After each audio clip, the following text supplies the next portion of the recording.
एक समय की बात है, हिमालय की खाड़ी के किनारे एक छोटे से शांत गांव में राहुल नाम का एक युवा लड़का रहता था। राहुल अपने क्रोधी स्वभाव और चंचल मन के कारण गांव भर में प्रसिद्ध था। उसका मन हर समय विचारों से भरा रहता था। सोचो कि उसके विचारों के तूफान ने उसके मन को एकदम बेचैन कर दिया था।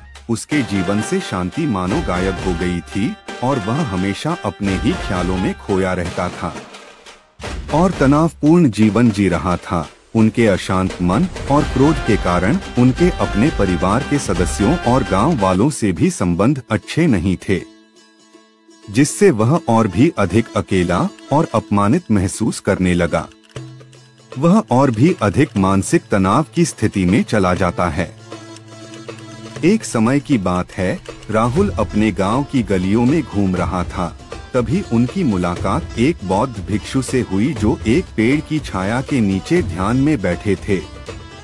बौद्ध भिक्षु के चेहरे से निर्मल शांति की आभा झलक रही थी। इस असीम शांति में राहुल बौद्ध भिक्षु की ओर आकर्षित हुआ। जब राहुल बौद्ध भिक्षु के करीब आया तो उसे अपने आसपास एक सकारात्मक ऊर्जा का एहसास हुआ। भरत को सकारात्मक ऊर्जा का स्रोत कहीं न कहीं इस बौद्ध भिक्षु के भीतर ही है, इसलिए वह वहीं बैठकर उसकी आंखें खुलने का इंतजार करने लगा। थोड़ी देर बाद जब बौद्ध भिक्षु की आंख खुली तो उसने एक युवा लड़के को अपने सामने बैठा पाया, जो बहुत तनावग्रस्त और नकारात्मक भावनाओं से भरा हुआ लग रहा था। राहुल ने बौद्ध भिक्षु की ओर उदार भाव से देखा और बहुत विनम्रता से कहा, मालिक, मेरा मन बहुत अशांत है और मेरे मन के विचार मुझे खाए जा रहे हैं। मुझे एक पल के लिए भी शांति महसूस नहीं होती।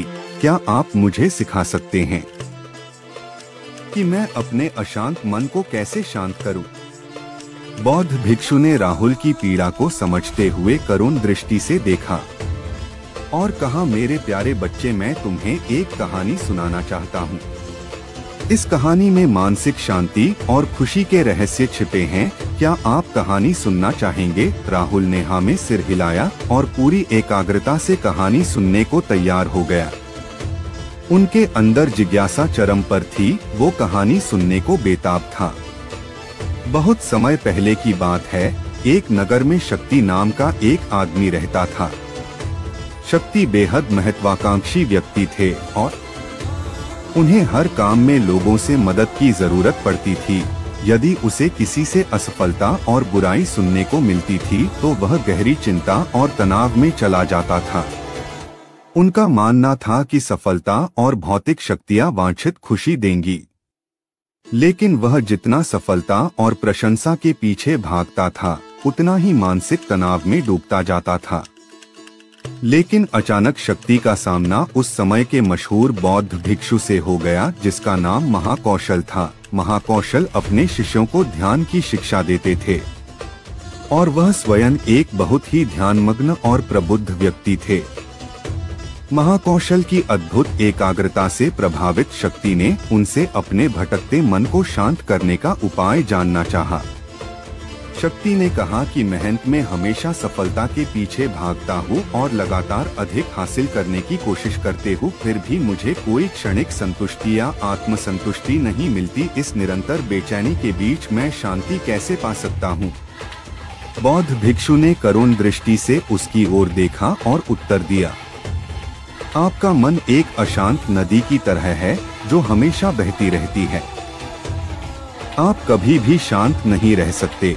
इसलिए इस अशांत मन को शांत करने के लिए आपको अपने विचारों को बिना किसी रुकावट के जाने देने की कला सीखनी होगी। शक्ति को आश्चर्य हुआ और उसने पूछा कि मैं अपने विचारों को कैसे जाने दूं?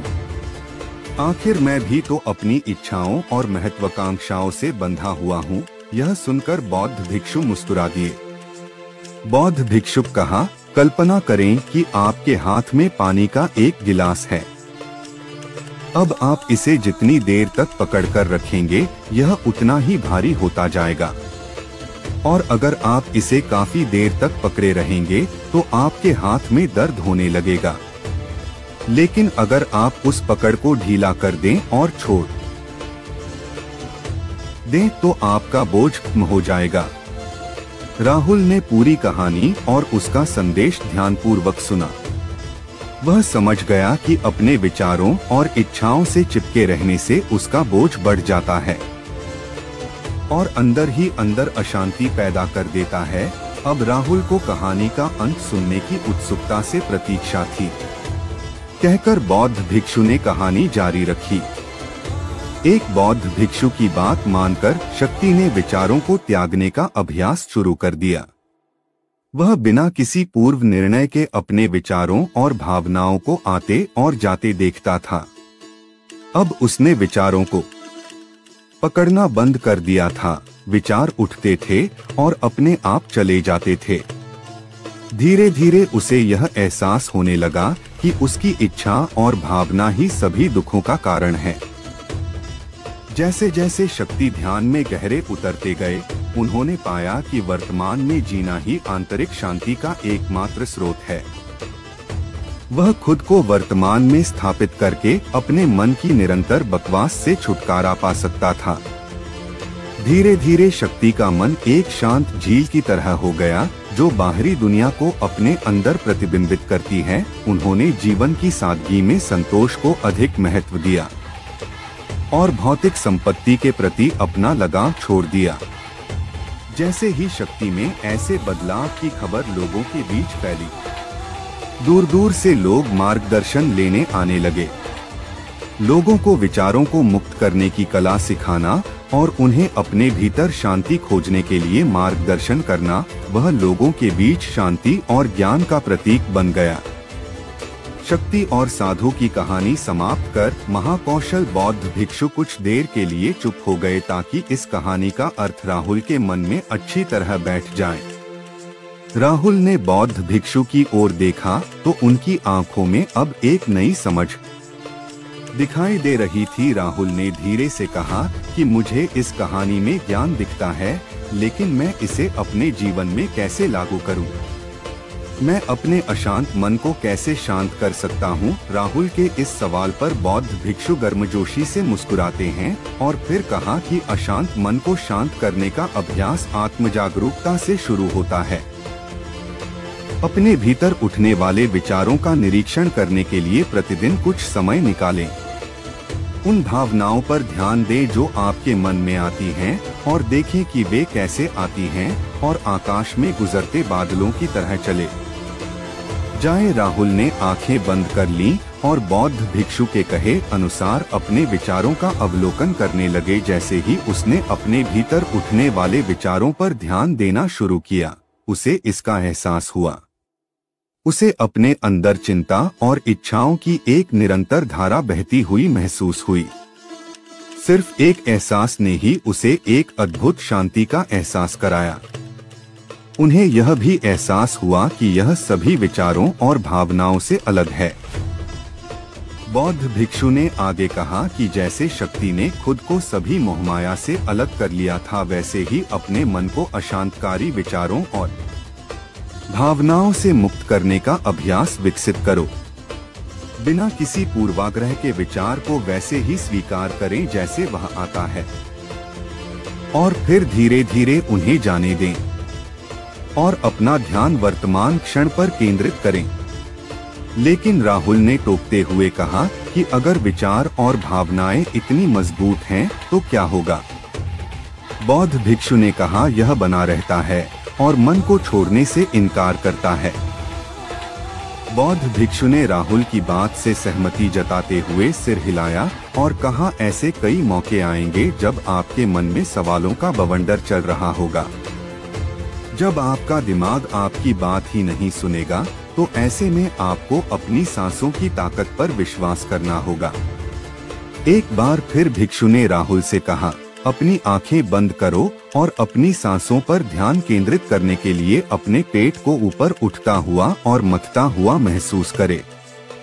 बौद्ध भिक्षु ने बताया कि जब भी आपका मन अशांत हो तो तुरंत अपनी सांसों पर लौट आएं। सांस की वाद्य गति आपको तुरंत वर्तमान के चरणों में वापस खींच लेगी और आपको शांति का अनुभव कराएंगी। एक बौद्ध भिक्षु के निर्देशानुसार आने और जाने वाली सांसों पर ध्यान केंद्रित करने का प्रयास करे। इस छोटे से व्यायाम से उन्हें मानसिक शांति का अनुभव हुआ। उसे याद आया कि उसकी सांसें हमेशा उसके साथ थी, जो उसे वर्तमान क्षण की याद दिलाती थी, आराम और शांति लाती है। राहुल के इस विकास को देखकर बौद्ध भिक्षु मंद मंद मुस्कुराए और बोले, मेरे प्रिय, बेचैन मन को शांत करना एक ऐसा अभ्यास है जिसमें बहुत प्रयास और दृढ़ इच्छा शक्ति की आवश्यकता होती है, क्योंकि लगातार व्यायाम से मांसपेशियां मजबूत होती हैं। उसी तरह नियमित अभ्यास से मन भी शांत होता है।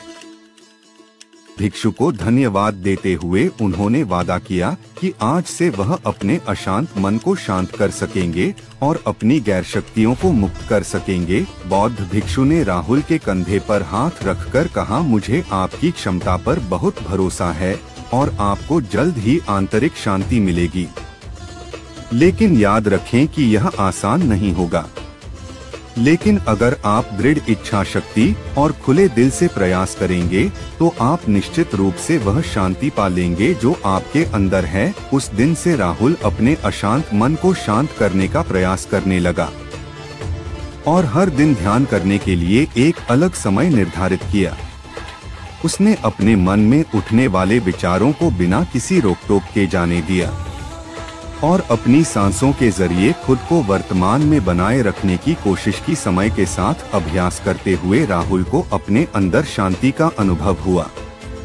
जैसे जैसे समय बीतता गया, राहुल को ज्ञान और शांति का स्रोत कहा जाने लगा। ग्रामीण अपने अशांत मन को शांत करने के लिए राहुल के पास आने लगे। बौद्ध भिक्षुओं के शिक्षक दूसरों की मदद करते समय आत्म जागरूकता की शक्ति साझा करते हैं। बौद्ध भिक्षु आंतरिक शांति पाने की शिक्षा देते हैं। इसके साथ ही उन्होंने अपनी सांसों पर ध्यान देने और अपने विचारों को मुक्त करने की कला भी सिखाई। ऐसे निवासियों का विकास हुआ और उन्हें मन की अमूल्य शांति मिली। बौद्ध भिक्षु की शिक्षाओं और राहुल द्वारा संचालित अभ्यास के माध्यम से विचारों को त्यागने और वर्तमान में जीने की कला दूर दूर तक फैल गई। उन्होंने कई लोगों की जिंदगी बदल दी और जैसे जैसे समय बीतता गया, उनकी जिंदगी और भी बदलती गई। राहुल का शांत प्रभाव उसके गांव की सीमाओं से परे तक फैला हुआ था। आसपास के गांवों और शहरों से लोग राहुल के परिवर्तन की कहानी सुनते थे, उनसे सलाह लेने आते हैं। मन के बोझ तले दबे लोगों के लिए राहुल आशा की किरण बन गया। राहुल की शिक्षाएं केवल ध्यान और प्रवचन तक ही सीमित नहीं थीं, बल्कि वह रोजमर्रा के काम जागरूकता के साथ करने पर ज्यादा जोर देते थे। वह लोगों को अपनी भावनाओं के प्रति जागरूक रहने की याद दिलाते थे।